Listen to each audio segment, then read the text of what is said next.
பாஜகவின் தலையீடுகளால் தான் அதிமுக இந்த நிலையை எட்டி இருக்கிறது. இதை முன்னணி தலைவர்கள் புரிந்து கொண்டால் அவர்கள்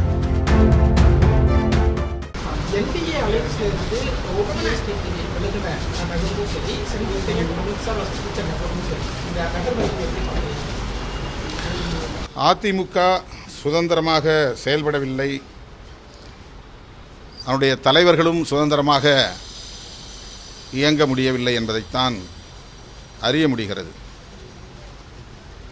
அதிமுகவின் மீது எந்த காழ்ப்பும் விடுதலை சிறுத்தைகள் கட்சிக்கு இல்லை.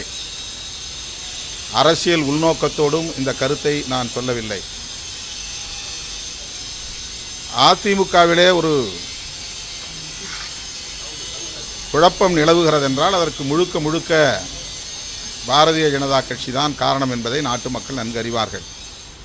சசிகலா அம்மையார் அவர்களால் செயல்பட முடியாத அளவுக்கு முடக்கப்பட்டதற்கு யார் காரணம்? OPS அவர்கள் தனிமைப்பட்டு நிற்பதற்கு யார் காரணம்? டிடிவி தினகரன் அவர்கள் தனிக்கட்சி தொடங்கி தனித்து இயங்குவதற்கு யார் காரணம்?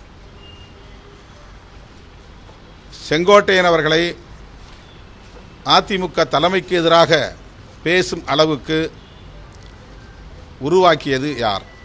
இந்த கேள்விகளுக்கெல்லாம் ஒரே பதில்தான் பாஜக. பாஜகவின் தலையீடுகளால் தான் அதிமுக இந்த நிலையை எட்டி இருக்கிறது. இதை முன்னணி தலைவர்கள் புரிந்து கொண்டால் அவர்கள் முன்னெச்சரிக்கையான சில முடிவுகளை எடுக்க முடியும். அதிமுகவையும் அவர்களால் காப்பாற்ற முடியும் என்று நான் நம்புகிறேன்.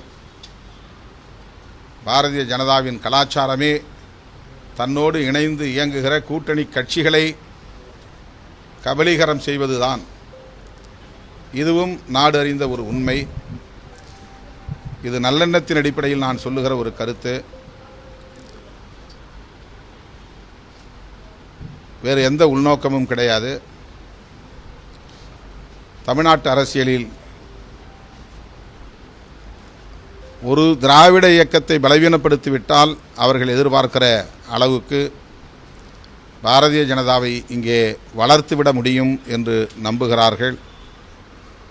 இந்த உத்தியை புரிந்து கொண்டு அல்லது சூழ்ச்சியை புரிந்து கொண்டு அதிமுக முன்னணி தலைவர்கள் செயல்படுவது நல்லது.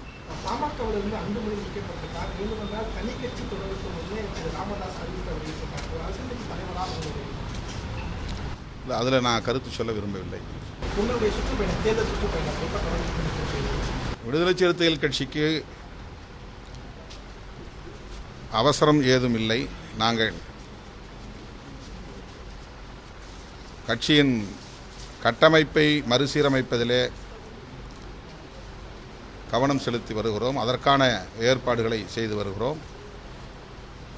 அந்த பணிகள் நிறைவடைந்த பின்னர் சுற்றுப்பயணம் செல்வது குறித்து முன்னணி தோழர்களோடு கலந்து பேசி முடிவெடுப்போம்.